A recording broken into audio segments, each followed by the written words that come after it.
What the hell? Has the ceiling fallen in? Where did everything go? I don't know. Oh god, where am I? Some kind of torture device? What the... Oh no, something's moving. Hey! Something, oh god. Hey! Oh, Free laptop?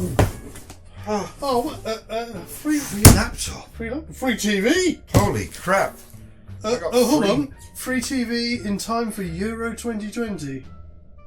That's a little late. It is a little late. Oh my god, what is this? Oh my god, Jesus. You got all of the gifts. It feels like I've got half of a bookstore on me. Hang on, look.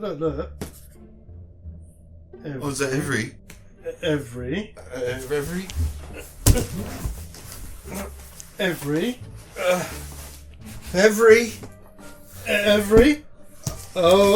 Do you think... Oh no. What's going on? I think the delirium may have become the place where every failed, every delivery goes to die. Hooray!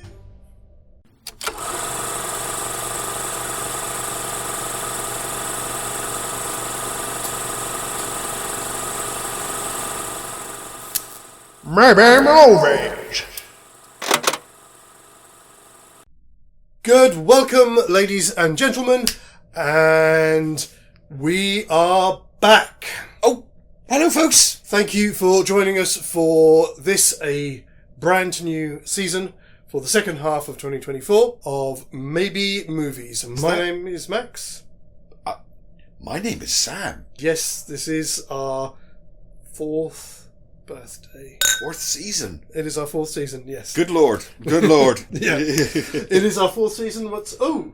Obviously, Trent is feeling the heat. He's stripped off again. Obviously feels the need to be breezy. Thankfully, our new stash of deliveries are allowing him to preserve his modesty. For now. New candles. Candles. Oh, things have changed. They have a little bit, yeah. Oh, look at that. Stuff. Things. Are they? Is that half breasts I see up there? I beg your pardon? The candle. You know what? I'm not going to speculate.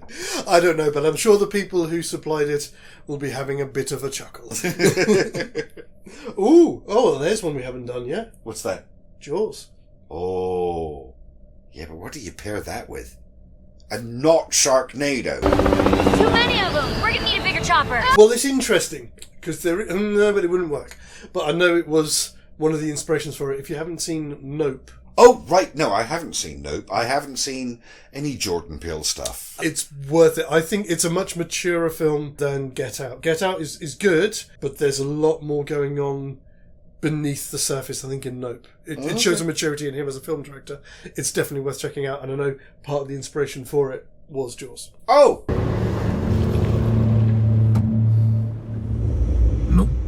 Oh, that's so weird considering what the film's about. Yeah. Yeah, that's interesting. Yeah, okay. Definitely. What do we do? Oh, yes. Hello. Hello, everybody. Sorry, we're being distracted. Yes, just a bit, yeah. I guess we're here to entertain you again. We certainly are. For those of you who have never seen the show before, this is Maybe Movies, where we pick a couple of great films, or sometimes not so great films. Yeah. Pluck out key characters, swap them into the plot of the opposite film, and then discuss whether or not a new movie could be created with a different protagonist, or on some occasions, a different antagonist. Indeed, yes. Which generally tend to be the ones that derail a lot more, because like so much cinema, so much of the plot is normally driven by the actions of the antagonist rather than the protagonist. That's one of those often ignored facts, yes. Before we do, for those of you who have seen the show before and who were with us here in June, when we did our straight-up mashup of The Warriors and Jason Takes Manhattan, there is just the small business of our poll results. Oh, the poll. Okay. Yes. So we ran the poll in all the usual places. So on our community tab, here on YouTube, on the Zadrum Twitter X page, and also on our Instagram story as well. We both voted yes, that it was a maybe movie, yes, absolutely. Indeed. On Instagram, we had 3 votes. Uh-huh. All yes. Oh, brilliant. On Twitter X, we had 1 vote. Yes. Even more brilliant. And on the community tab, we had 7 votes. Excellent. And we kind of cleaned house. All yes. Well, there you have it, folks. Apparently, we did something good month before last. Yes. So by 13 votes to 0, Jason Takes the Warriors is most definitely a maybe movie, and will be here with a fanfare.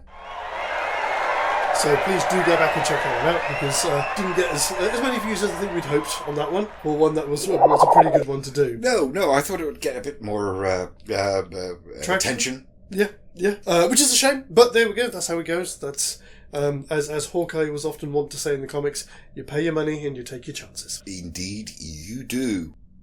So for this month. Yes. It's going to be a straight up maybe movie, so we'll be doing 2 episodes, a new film for each of our featured movies. I suppose. Do you feel lucky? Do I? Well, do you, punk? Okay. Well, you know what? I do feel a little punky and a little bit lucky. Because I counter with this. Okay. John Spartan, the Demolition Man. What do you think, folks? That's one of those weird ones. It's one of those odd films that it starts and it does some really interesting and quite subversive stuff. And there's it touches on a lot of social themes. And then just goes completely comic book in the third act. Oh, yes. Which was just, it's like they swapped directors for the third act. It's really odd. You're right, it does. And the third act just kills off all of the antagonists that drove all the action in the first 2 acts. Yeah. And just goes on its own little path for the final act. It totally does. It's like it's that scene where there's all I can't the help but wonder defrosted- if it was 2 scripts that were smashed together. That would make sense, because it's just really that scene where they're all the criminals are sitting around the boardroom, and obviously one of them in there, he's hardly in it. I don't think he may have one line as Jesse Ventura. I literally, when I was watching for this, noticed for the first time that was Jesse Ventura. Yeah. I didn't notice him at all. And then on the other hand, we have Dirty Harry. I mean, what can you say? It's one of my favourite Clint Eastwoods, and not so much for his performance. It's one of my favourite Clint Eastwoods because of Andrew Robinson. Scorpio is... It's amazing, because obviously I've only seen Dirty Harry, I want to say twice before this. The last time was easily 30 years ago. And I remember him, but I didn't realise until well into the 90s that he was the same actor that played the father in Hellraiser. Jesus wept. And you could see the origins of that character in Scorpio when you look at him. And I only recently realised that. You can see why he was hired. And he's also, obviously, Garrick in Deep Space Nine. Oh, he's amazing in Deep Space Nine. He really is. Also, he gets a lot of kudos, like Jeffrey Combs being a Hollywood actor who was absolutely fine with doing television when that wasn't cool. Yeah, that's true. Yeah. You know, and I love that. You know, he wanted to spread his craft as far and wide as he could. And I love that about him, that he was willing to do it. Absolutely. I mean, I don't know. I've never actually looked to see if he actually got any nominations or any awards for his performance. I've no idea. No idea. And I know everyone goes on about, the Joker is the worst villain ever. I'm sorry, Scorpio takes it, because there is nothing glamorous about this guy. Nothing. No, there isn't. Well, no, there is. There's like literally the very first time he gets spotted on the rooftop, he's got the polo neck. He's a little bit snazzy, just a tiny bit. And it's like he's almost cool. And then as the movie goes on, he just gets worse and worse. And it's just like reveals every last little pitiful nuance of his broken personality. It's one of the things watching this back again, I just want to say this, I didn't remember that he was actually blackmailing the city. Mm-hmm. I genuinely thought I remembered him as a serial killer, not as a blackmailer. As a blackmailer. And it was only watching back again, I was like, oh, bloody hell, no, he did. But it's because of everything else he does. Yes. He comes out, he is a serial killer. Mm-hmm. He really is, but he's a serial killer with pretensions to being a criminal? The whole creation of Scorpio was heavily influenced by the Zodiac Killer. I figured. Yeah. With, with the name, yeah. Yeah, and obviously when it came out in 1971, obviously that was all in the news at the time, so... Oh, right, so it really was on the hot topic. Yeah. As I was mentioning earlier, I think we're going to be looking at doing this as a villain swap. So we're going to take... Simon Phoenix. We're going to put Simon Phoenix back in the 70s against Harry. Which still kind of works. It does. With the beginning of Demolition Man, there's both... his starting point in the story is he's kidnapped a school load of people. Oh, no. I was watching this back, especially back to back for this episode. There are so many parallels. Yeah. So many parallels. And I want to say this before we start talking about a theoretical movie. Mm-hmm. They're both stories about the death of the hero cop. Yes, they are. Yes, they are. Oh, thank you. No. That's I have nowhere to put it, but I'll remind me at the end of the next beginning of the next episode. I can always put it here. Well, you know what? But yes, that's very true. My whole life, I've been interested in the concept of the death of heroes, and as a person who thought about this as a serious subject, that's one of the earliest examples of the death of the hero. He was the hero because he did what was necessary, but that's what made him dirty. Yes. Yeah. You know, it was the denigration of the hero. It was a tarnished hero. It wasn't a dead hero, but it was a tarnished hero. Whereas 30 years later, or 20 years later, 92? 22. 93 for... 93. So 23 years, yeah? Mm-hmm. That's the beginning of the death of the hero cop, and that's kind of the end of it. You know, we see the end of that...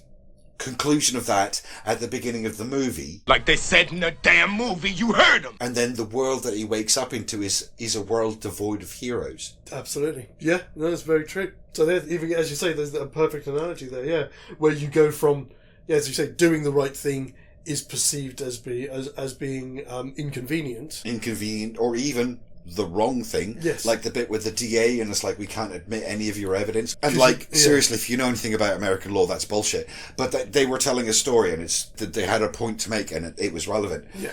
That the system made it impossible for competent cops to do their job because they had to dot their I's and cross their T's. And just red tape tying them up. Yeah. Everything has to be filled out in triplicate and all of that kind of stuff. Yes, absolutely. And then obviously on the other side of this, we will get a juiced up Scorpio in 2030, is it 2033 or something? 2032. 2032. Which I remember because obviously the beginning of the movie is 1996. That's an odd number. Mm. That usually movies that advance through time will go by decades. But it was like, what's that, 36, 38 years? It's an odd number. And it's also an odd number as well to start in 96 because it's only 3 years after when the film was actually made. And they show LA to be this, or is it San Francisco, wherever it is, to be this dystopian, although you are coming off the back of the LA riots, aren't you? That's exactly what I was about to say. I was concerned about that, and then I remembered Rodney King. Yes, of course. Yeah, no, that makes sense. And it did seem like the world was ending at that time. Mm-hmm. You know, it was a competent idea. It's interesting because obviously I don't know when the actual script was written, but the fact that they made it when they did... It's like when Carpenter made Escape from New York. Mm. At the time, it seemed like there was no escape for New York from its gradual descent into anarchy. Obviously, time proved it wrong. Yes. But at that time, it seemed inevitable. Inevitable. and that's a reflection, but just instead of New York, it's LA. Sorry, I'm just in the back of my head. I was going, oh yeah, but that's because the Sabat was still in charge. But now the Camarilla took over. Wrong game, wrong video. Sorry, guys. That one's especially for my buddy Clark, because he's been desperate for a shout out from us. So, hello, mate. Hey, Clark. Before we have a look at acts, very quickly, I'm just going to do a very quick shout out, as we are wont to do. And our shout out today is for my good friends Simon Morgan and his partner Daisy Plackett, who run a Strange Fascination theatre company. They have their new touring show around here in Norfolk at their open air theatre. Oh, good. Which they're doing The Lost World. Conan Doyle. Yeah. Complete with puppet dinosaurs and everything. Once again, I'm jealous. So yeah, if you are anywhere in the Norfolk area during August and you want to take your family in to take in a show in the open air, as long as the weather lasts for you guys, check out, list will be here on screen now, of where they will be performing and when. And obviously good house to you guys, and I will get along, if we can get out of delirium, and pop my head in for a view. Yes, folks, best of luck, break a leg. I really loved The Lost World when I was a kid. That was the Conan Doyle I read before I ever read Sherlock, because I loved the dinosaurs. Yes. That's a great story to adapt. Best of luck. Let's have a look at acts.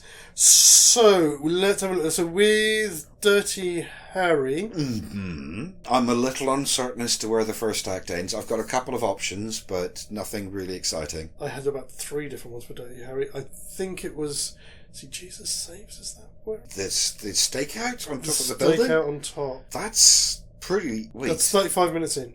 It's 35 minutes in. Right, okay. My takes, and it's just me saying this, one of the options was, now you know why they call me Dirty Harry, every dirty job. Or, about 2 minutes later, when they find the second victim. The little boy. And he says, which is one of the ones I had. Welcome to homicide. Like, it feels like the revelation of who Dirty Harry is the first act to reveal. Yeah. So the welcome to homicide feels like the natural progression. That makes sense, because that's actually 2 minutes before the stakeout. All right, well, there you go then. Yeah, we'll go with that one. That's fantastic. The other one that I had, also the one for the end of Act 2, yes, would be the stadium when he catches him. That's kind of where I was going. I was within a couple of minutes of that. It could be that bit, or with the bit when he talks to the television news.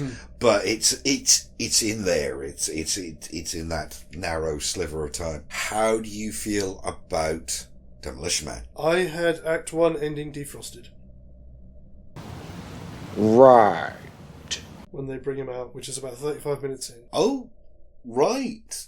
I'll be honest, I had it later. My inclination is the fight they have in the museum. You know, when they plunge down to the exhibit in the subterranean bit and they have the fight with the big gun. Yeah. It's their first big confrontation after the the beginning. That would make sense, because where I said was 35 minutes in, and that's a bit early. It felt like it was... No, because I was when I was watching it, I was like, this doesn't feel quite right. Because 9 times out of 10, the second act is the longest. Yeah. But it actually feels like, no, the first act is the longest in Demolition Man. I can see why you would pick that one, but it's like he's still adjusting to the world. He hasn't transitioned. Yeah, that makes sense. No, I see it. That's what I mean. It's like it's his first major interaction in the new world he's got is having that big fight with Simon Phoenix. Yeah. Simon Phoenix. That does make perfect sense. For the end of Act 2, I had 3 different ones, and I must admit... Yeah, me too. I must admit, I'm not even sure exactly what I meant, because I just wrote down things. The first one I had was an hour and 15 minutes in, I've just put down Candid Camera. The second one is a little bit later, which says Game's Up. And then the last one was an hour and 24, and I've just put Leary. So I think it's when he obviously has his meeting with Dennis Leary in the underground. Oh, right. This is interesting. One of mine was Leary, but it wasn't that bit. It's the bit when they come out of the sewers and they go to meet them at the police station, and they had that almost confrontation, and they agree to not fight each other. And I think that might be that bit that I'm talking about. With Leary, because I just put Leary an hour and 24. Yeah, that sounds about right. Else, but that probably sounds about right when they come out. That was the third of mine. I had 2 before that. You know, because I haven't taken notes. Sorry, folks, I've been bad. I haven't used my notebook properly. I knew it was before that, but I didn't have a a caption Yeah. for what the moments were in my mind. Obviously, it was something I heard when I was watching. I thought, oh yeah, I'll write that down. I'll remember what that is, and then I've forgotten completely. Leary comes up. They kind of have that almost confrontation. They agree not to fight. And then I think it cuts to Simon Phoenix convincing one of the guys to shoot Cocteau because he's had enough of him. So it's all around that point where it starts to escalate. Yes, it'll be around that point we'll find somewhere where it all goes comic book, and that's our transition. Essentially. Yeah, pretty much. Couple of things I did notice as well, which did make me chuckle. At one point, I'm sure Sandra Bullock says it's all a matter of TikToks. She's talking about it in terms of it's a matter of time. Yes. But she says a matter of TikToks. And I was like, I didn't even spot that. No, yeah, but I know that's a line. I remember that line. Yeah. Yes, that is true. Oh, there's my also goodness. another nice thing as well. Again, if anybody's ever seen The Prisoner, they'll know. I mean, because they have this thing where they say, be well. Be well. And if you've ever seen The Prisoner, they always say, be seeing you. Oh, I've only ever watched one episode of The Prisoner. We should watch that someplace. It's amazing. It's just that kind of, that institutionalized politeness. Yes. Be well. Okay, You know. right. I didn't think of that again. This is just because I know The Prisoner, but I don't have personal experience with it, so I don't recognise the reflections and correlations and things that bounce off of it. The other one that I thought was hilarious was the computer in the future in that. It's called L7. Yeah. I don't know whether... What's else? What? The computer in Demolition Man, they call it the police computer. Yeah, they call it L7. Yes. What's your reference? L7, the band L7? Yes! I don't know whether their L7 has a shit list. I'm still not clear on to this day, but I honestly suspect it meant the Lesbian 7. Yes, as far as I know. Yeah. That's what I was kind of figured, yeah. Shit List. Yes, exactly. Shit List being their best song ever. Yes, absolutely. Sometimes if I need to wake up and I can't wake up, it's like, what song am I going to put on to wake me up? And any song that starts with Roadrunner is always a win. But it did get me thinking for this with our transition. I mean, obviously, I only made a note of it because I decided I didn't forget. Obviously, with putting Simon Phoenix into Dirty Harry, obviously, we've got the Scorpio Killer, we've got the Simon Says Killer. Oh, yep. Yes, nice touch. Yeah. You can also take one, yeah. Oh, yes. Early score on the door. I don't know. I just wish I had somewhere to put mine. You will do next time. I will. And of I course, promise. Then, in terms of names, reasonably simple. It's going to be Demolition Harry and Dirty Man. Yes, it is. Even though that sounds like really awful names. Yes, that is what we're going to end up with. And again, it works as well because Harry does leave a trail of destruction that the city needs to pick up. It's like he says it's every dirty job, but it's the same thing. Was Phoenix? John Spartan says, "I do my job and things get demolished." Yeah, exactly. Which one do you want to do first? Oh God. Yeah, we have to do this as well. Yeah. I'll be honest. I don't have a preference. I think they're going to be both equally interesting to play with. I think. Do you have a preference, folks? Yeah, do let us know. I mean, for preference, I think I'd rather do Simon Phoenix with Dirty Harry first, and then save Scorpio for the finale. So do it by timeline. Yes, that makes sense. Yeah. Okay, Yeah. That's cool. Yeah, I'm up for that. So we will be looking at Demolition Harry first, which will be here on the channel on our regular day on Friday in 2 weeks' time. Obviously, do come back and join us.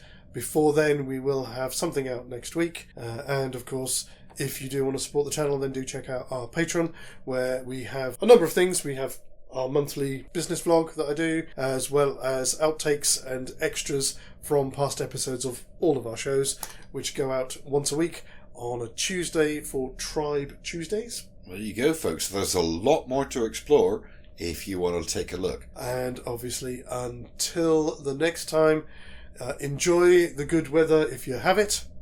Look after yourselves and one another, and we will see you in a couple of weeks. As always, guys, TTFN.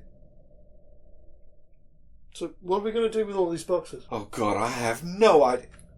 I tell you Is there what. anything good in there? Well, I mean, I thought there was a laptop in there, but there's not. I mean, whoever. I think the delivery driver must have taken it. Tell you what. Let's throw them all back into the void. Because they've got as much chance of getting to where they were supposed to as them being delivered by every. Also, it's a chance to get rid of them. I'm up for it. Be seeing you.